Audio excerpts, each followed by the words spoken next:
যেতিয়া আপুনি চাই পাৰ্লিয়ামেণ্ট ছেশ্যনত থাকে সংসদৰ মজিয়াত বিশেষকৈ আমি দেখা পাওঁ deputy leader of opposition Gaurav Gogoi ডাঙৰীয়া আমাৰ যোৰহাট লোকসভা সমষ্টিৰ সাংসদ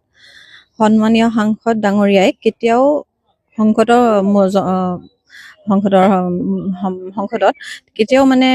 গঠনমূলক আলোচনা হ'ব নিদিয়ে भ्रष्टाचार हो रहा है अध्यक्ष महोदय सभापति महोदय এনেকে চিঞৰি থাকে তেখেতক আপুনি চাবচোন কেতিয়াবা ইউটিউবটো খুলি চাব गौरव गगৈ स्पीच सब खाली देखिब अध्यक्ष महोदय भ्रष्टाचार जंगल राज चल रहा है भ्रष्टाचार अध्यक्ष महोदय सभापति महोदय खाली इंटराप्ट কৰি থাকে আমি দেখো गौरव गगৈ ডাঙৰীয়াক হিন্দীত ভালকে কোৱা দেখো अध्यक्ष महोदय ইংৰাজীত ভালকে কোৱা দেখো सर सर তেনেকে কৈ থাকে তেওঁ আৰু পাৰ্লিয়ামেণ্টখন কেতিয়াও ভালকে চলিবলৈ নিদিয়ে তেওঁ ইন্টাৰাপ্টে কৰি থাকে কিন্তু এতিয়া আমি ক'ব বিচাৰিছো গৌৰৱ গগৈ ডাঙৰীয়া মানে আমাৰ deputy leader of opposition parliament और देखो विचारिছো जंगल राज चल रहा है कांग्रेस में भ्रष्टाचार चल रहा है कांग्रेस में आप क्या कर रहे हो আপুনি কি কৰি আছে আমি বিভিন্ন বাতৰি টিভি চেনেলত পোৰ্টেলত ফেসবুকত আমি দেখিছো কেনে ধৰণে কমপ্লেইন বিলাক আহি আছে কৈছে লিখিতভাৱে 17খন লিখিত কমপ্লেইন গৈছে আমি প্ৰেছ কনফাৰেন্সতে দেখিছো 5খন জিলাৰ 17খন কমপ্লেইন গৈছে ভ্ৰষ্টাচাৰ কংগ্ৰেছ পাৰ্টিত চলি আছে তেওঁ মল্লিকা অৰ্জুন খৰগে ডাঙৰীয়া ওচৰত ৰাহুল গান্ধী ডাঙৰীয়া আৰু সোনিয়া গান্ধীৰ ওচৰত তেওঁ গৈছে নে নাই লৈ পেলাই তেওঁ যে ইমান নিজকে ধোৱা তুলসী পাত দেখায় তেওঁ এতিয়া কি কৰি আছে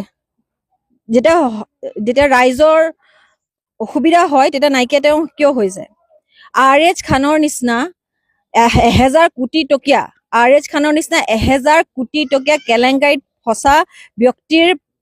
ঘৰৰ মানুহে টিকেট পায় সাধাৰণ মানুহে টিকেট কিয় নাপায় এতিয়া মানে কংগ্ৰেছত পইচা দিলেহে টিকেট পায় নেকি এটা তেওঁ যে সংসদৰ মজিয়াত কয় ভ্ৰষ্টাচাৰ চল रहा है জংগল ৰাজ চল रहा है এটা জংগল ৰাজ কংগ্ৰেছত অসম কংগ্ৰেছত চলি আছে ভ্ৰষ্টাচাৰ অসম কংগ্ৰেছত চলি আছে নে ক'ত চলি আছে আৰু সেইবাবে তেওঁ কি কৰি আছে তেওঁ ক'ত আছে তেওঁ কি কৰি আছে তেওঁ ফোনটো উঠাইছে নে নাই ৰাইজৰ যদি জিলা পৰিষদৰ সদস্য পদৰ প্ৰাৰ্থী টিকট লাভ কৰিবলৈ টকা দিয়া হয় তেনে প্ৰাৰ্থীয়ে যদি জয়ী হৈ যায় তেনেহলে কিমান আশা কৰিব সব প্ৰথম কথা টিকেট 100 কোটি টকা কেলেংকাৰ 1000 কোটি টকা কেলেংকাৰীত ফচি থকা আৰএচ খানৰ পৰিয়ালৰ মানুহে টিকেট পাইছে সাধাৰণ ৰাইজে টিকেট পোৱা নাই যিসকলে আমি কোৱা অভিযোগ নহয় নিউজত বাজি আছে তেওঁলোকৰ মুখৰ পৰা অভিযোগ লিখিত অভিযোগ দিছে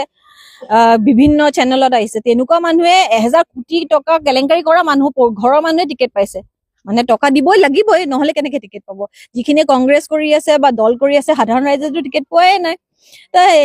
তেতিয়া সেইখিনি মানুহে যদি পইচা দি টিকেট কিনিছে তেওঁলোকৰ পৰা আমি মানে কৰাপশ্যন ফ্ৰী পঞ্চায়ত চিষ্টেমটো ব্যৱস্থা আমি কেনেকে এক্সপেক্ট কৰিব পাৰিম শেহতীয়াকৈ দেখা গৈছে আন এক বিতৰ্কও হৈছে যে গৌৰৱ গগৈ অসম প্ৰদেশ কংগ্ৰেছৰ সভাপতি হোৱাৰ মন মেলিছে চক পাৰ্টিৰ ভিতৰৰ কথাত কি চলি আছে মই নাজানো কিন্তু মই এইটোৱে ক'ব যাম সাধাৰণ অসমৰ এগৰাকী যুৱতী হিচাপে সাধাৰণ ৰাইজ হিচাপে বিজেপি নেতা হিচাপেও নহয় বিজেপি কাৰ্যকৰ্তা হিচাপেও নহয় যিটো দেখি আছো সেইটো দেখি দুখ লাগিছে কি এখন গণতান্ত্ৰিক দেশত আমিও বিচাৰো ভাল অপজিশ্যন এটা থাকক কিন্তু আমিও বিচাৰো ভাল অপজিশ্যন থাকক কিন্তু ভাল অপজিশ্যনৰ দায়িত্ব তেওঁ পালন কৰিছে নেকি সদনত এখন ভাল ডিবেট হ'বলৈ নিদিয়ে সভাপতি মহোদয় অধ্যক্ষ মহোদয় বুলি ইন্টাৰাপ্ট কৰি থাকে ভ্ৰষ্টাচাৰ हो रहा है সেই বুলি তেওঁ কৈ থাকে जंगल राज चल रहा है বুলি তেওঁ কৈ থাকে কিন্তু এতিয়া जंगल राज और भ्रष्टाचार कांग्रेस पार्टी में चल रहा है हम जानना चाहते हैं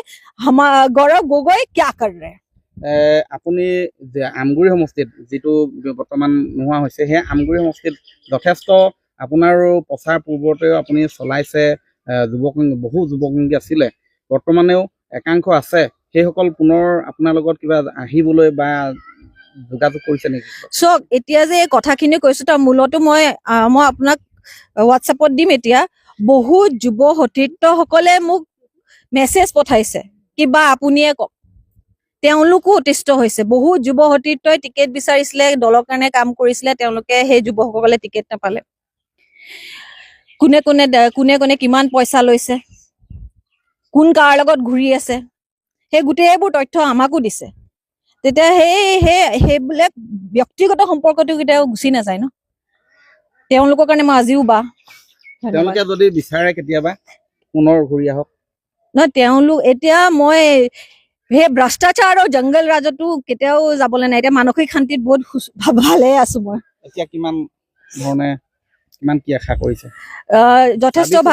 যথেষ্ট ভাল পৰিৱেশ চলি আছে। গাঁৱে গাঁৱে আমি ঘূৰি আছো আৰু ৰাইজে আপুনি দেখিব যে প্ৰত্যেক আমাৰতো এইবাৰ জিলা পৰিষদৰ নিৰ্বাচনৰ আগতে আমি আনকনটেষ্টেড বহুতখিনি চিটত দেখিছো। এতিয়া দেখিছে বিহালী নিৰ্বাচনতো গৌৰৱ গগৈ ডাঙৰীয়াই ডাঠি পেলাই এজন ব্যক্তি পাৰ্টি জইন নকৰাকে টিকেট দি দিলে। এতিয়া পঞ্চায়তৰ নিৰ্বাচনত তেওঁ গৈ পেলাই খবৰ লৈছিলে জানো নদুৱাৰ সমষ্টিত কি হল? সেইকাৰণেতো অনুভৱ কৰিছো। এতিয়া সেই আগৰ কংগ্ৰেছ দল নাই আৰু এতিয়া সেই পইচা দিলেহে টিকেট পায়। চাগে বিহালীতো বহুত টকা দিছিলে, সেইকাৰণে জইন নকৰাকে টিকেট পাই গ'ল। এটা শেষ